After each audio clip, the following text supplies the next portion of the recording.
속보. KF-21 탄도미사일 발사 성공. 한국은 미사일에 미쳤습니다. 국가연 발표. 외신들 경악한 이유. 한국형 초음속 전투기인 KF-21에 장착할 공대함 유도탄 국산화 등 국내 방위산업 육성을 위한 사업들이 추진된다. 28일 방위사업청에 따르면 제164회 방위사업추진위원회 이하 방추위가 이날 오후 서울 용산구 국방부에서 개최됐다. 이날 방추위에는 김용현 국방부 장관, 김선호 차관 등 관계자들이 참석해 전자전기, 블락아이 사업, 공대함 유도탄 사업 패트리어트 성능 개량 2차 사업 장사정포 요격체계 사업 K2 전차 양산 사업 등 5개 안건을 심의 의결했다. 공대함 유도탄 사업은 KF-21에 장착할 공대함 유도탄을 국내 연구개발로 확보하는 사업이다. 이 사업을 통해 국산화된 공대함 유도탄을 최초로 운용할 수 있는 관련 기술력을 확보함으로써 적 해상 위협에 대한 대응 능력을 높이고 향후 KF-21과 함께 패키지로 수출도 기대된다. 방사청 관계자는 공대함 유도탄 사업은 국가과학기술연구회에서 주관하며 북한 등 주변국을 대상으로 충분히 작전을 할 수 있는 사거리라고 설명했다. 전자전기, 블락아이 사업은 적의 위협 신호를 수집 분석하고 적 통합방공망 및 무선지휘, 통신체계를 마비 교란해 우리 공중전력의 생존성과 합동작전 수행 능력을 향상시키기 위한 전자전기를 확보하는 사업이다. 전자전 수행체계 연구개발 주관을 국방과학연구소에서 업체로 변경했다. 원거리 전자전 수행 능력을 보유한 전자전기를 확보함으로써 전시적의 핵심 전력 타격 임무를 수행하는 우리 공중전력의 생존성과 합동작전 수행 능력이 향상될 것으로 기대된다. 고도화된 적 탄도탄 위협 대응 능력 보강을 위해 패트리어트, 페이시-3 개량형 유도탄을 추가 확보하고 발사대의 성능을 개량하는 사업과 적의 장사정포 공격이 이뤄졌을 때 국가와 군사 중요시설의 대공방어 능력을 확보하는 장사정포 요격체계 사업도 의결됐다. K2 전차 양산 사업은 미래의 전장 환경에 적합한 기동력, 활력, 방어력이 보강된 K2 전차를 확보하는 사업이다. 이번 방추위에서는 K2 전차 4차 양산에 적용할 변속기, 안에 대해 심의 의결했다. 방추위에서는 이번 내구도 검사 결과 업체가 제안한 추가 품질 보증 대책, 관련 기관 의견 등 다양한 측면을 종합적으로 고려해 4차 양산의 국산 변속기 적용을 결정했다. 국산 변속기 적용으로 K2 전차의 파워팩, 엔진 플러스 변속기은 완전히 국산화되며 향후 우리 군 운용 시 원활한 후속 군수 지원과 수출 활성화에도 기여할 것으로 기대된다. 올해 국 제10대 뉴스, 트럼프의 귀환. 우크라 전쟁 뛰어든 북한군. 국내 반대파와 동맹국들을 비롯한 외국 정부들의 반감과 두려움의 대상이던 도널드 트럼프가 11월 5일 대선으로 제47대 미국 대통령에 당선됐다. 1892년 그로버 클리블랜드 일의 첫 임기를 마칠 때 연임에 실패한 미국 대통령이 4년 뒤 재선에 성공한 것은 이번이 처음이다. 불사조 트럼프의 복권은 2016년 대선 승리 때보다 화려한 전적으로 뒷받침됐다. 첫 승리 때는 민주당의 힐러리 클린턴에게 전국 득표율은 뒤졌으나 이번에는 카멀라 해리스 부통령을 전국 득표율에서도 1.5%포인트 앞섰다. 확보한 선거인단도 312명 대 226명으로 크게 앞섰다. 초박빙 승부가 펼쳐질 것이라던 7개 경합주도 싹쓸이했다. 트럼프의 당선에는 40여 년 만에 최고 물가 상승률이 크게 기여했다. 조 바이든 행정부는 일자리 창출 성과 등을 자랑했지만 소비자들 주머니를 털어가는 물가 상승은 만회가 어려운 불만 요인이었다. 트럼프가 마약 밀매자와 성폭행범들이 국경을 넘어오고 있다며 공포심과 배회 감정을 적극 조장하고 이용한 것도 당선에 상당한 역할을 했다. 시사지 타임은 도래의 인물로 트럼프를 선정했다. 하지만 2024년뿐 아니라 2025년도 강력한 미국 우선주의를 내세우는 트럼프의 해가 될 가능성이 커 보인다. 충성파로 내각을 채우려고 하는 트럼프는 과거 통치 경험을 바탕으로 더 자신감 있게 자신의 의제를 밀어붙일 것으로 예상된다. 대선과 함께 치른 의회 선거로 공화당이 상하원 모두 다수당이 된 것도 그에게 무기를 더 쥐어준 꼴이다. 트럼프가 내년 1월 20일 취임도 하기 전에 캐나다, 멕시코, 중국에 대해 관세 부과 또는 추가 방침을 밝히는 등 거센 압박을 경고한 것은 트럼프 2.0 시대가 순탄치 않을 것임을 예고한 것으로 풀이된다. 10월 18일 한국 정부는 처음으로 북한군의 우크라이나 전쟁 파병을 공식 확인했다. 한국 국가정보원은 우크라이나군이 일부를 점령 중인 러시아 서부 쿠르스크 지역에 북한군 1만 1000여 명이 배치됐으며 12월 들어 이들이 실제 교전에 투입된 것으로 보고 있다. 북한군 파병은 북러의 밀착과 관련이 있다. 블라디미르 푸틴 러시아 대통령은 6월 19일 방북해 김정은 북한 국무위원장과 정상회담을 했다. 당시 두 정상은 한쪽이 무력 침공을 받아 전쟁 상태에 처하게 되는 경우 지체 없이 군사 원조 등을 제공한다는 내용을 빼대로 한북으로 조약 체결에 합의했다. 옛소련 시절 군사동맹 관계를 복원했다는 평가를 받는 이 조약 체결 뒤 북한군 파병이 이뤄진 것으로 보인다. 북한군 참전 규모와 역할 및 피해 규모는 분명히 있다. 우크라이나는 12월 23일 북한군 사상자가 3,000명 이상이라고 주장했다. 한국군은 1,100여 명 그리고 미국은 수백 명이라고 추정한다.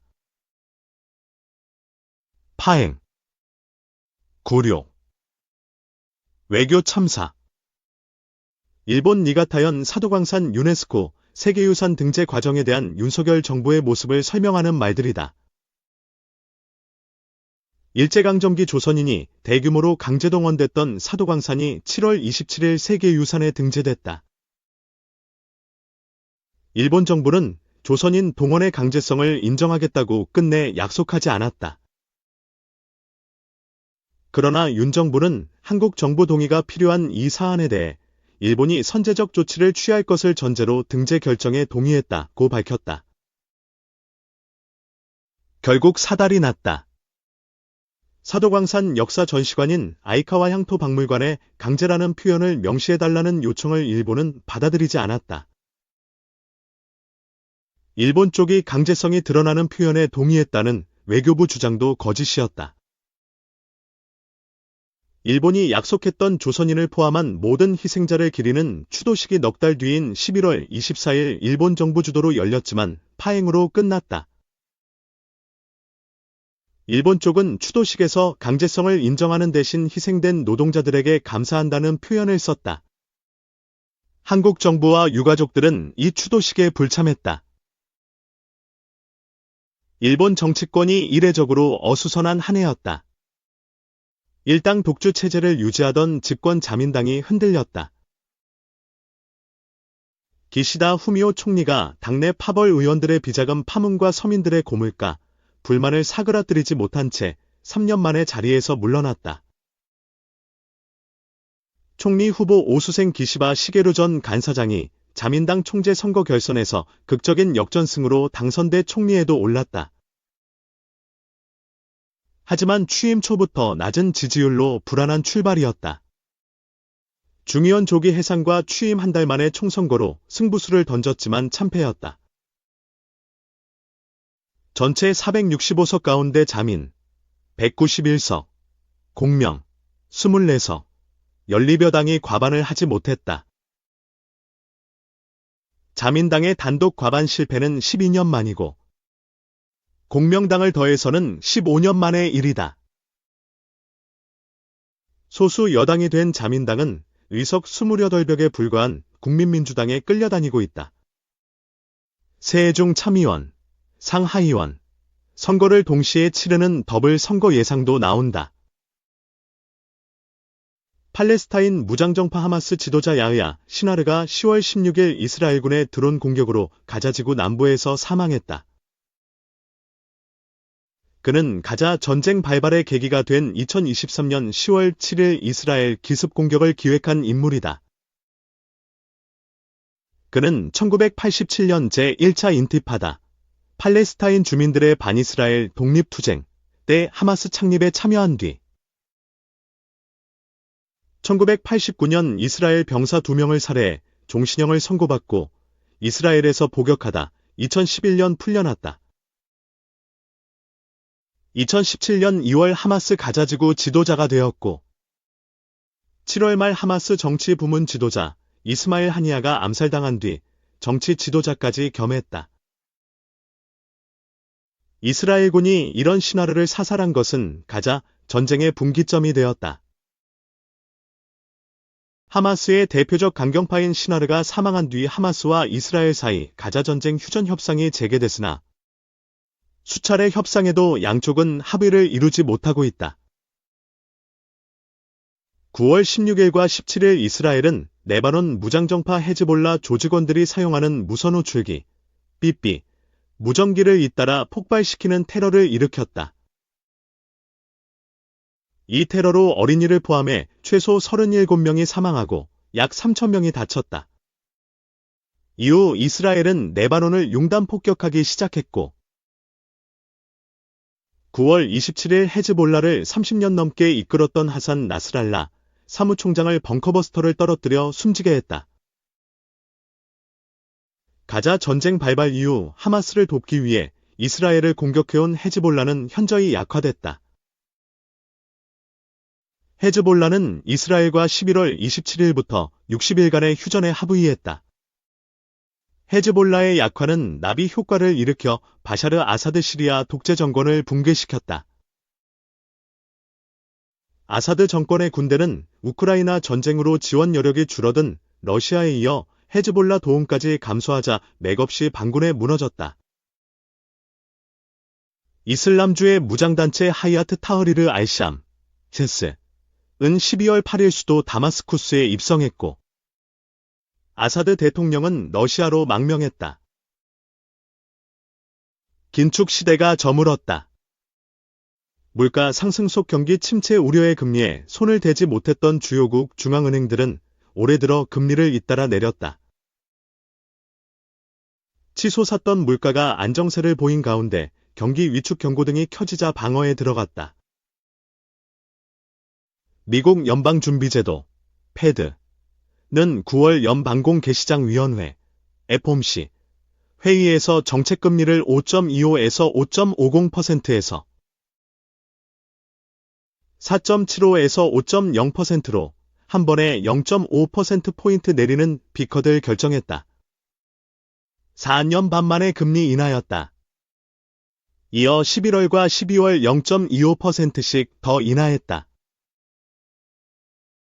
올해 3차례 정책금리를 내린 유럽중앙은행, ECB는 지난 12일 올해 마지막 통화정책이사회에서 금리를 0.25%포인트 더 내렸다. 부동산 경기 침체와 내수 부진으로 침체 우려가 커지자 중국인민은행은 사실상 정책금리로 간주하는 대출우대 금리를 올해 3차례 내렸다. 금리 인하가 추세적으로 이어질지는 미지수다. 물가를 밀어올릴 수 있는 관세전쟁을 예고한 도널드 트럼프 미국 대통령 당선자가 귀환하는 데다 여러 지정학적 긴장이 잦아들지 않고 있기 때문이다. 전 세계를 휩쓴 인공지능, AI, 열풍이 2024년엔 노벨상도 삼켰다. 노벨위원회는 10월 인공지능 신경망과 딥러닝 개발에 기여한 공로로 존 호필드, 91, 미국 프린스턴대 교수와 제프리 힌턴, 77, 캐나다 토론토대 교수 등 2명에게 물리학상을 인공지능을 활용한 단백질 구조 예측 기술을 개발해 화학 발전에 기여했다는 공로로 데이비드 베이커, 62, 미국 워싱턴대 단백질 디자인연구소 교수. 구글 딥마인드의 데미스 허사비스, 48, 최고경영자. 존 점퍼, 39, 수석연구원 등 3명에게 화학상을 안겼다.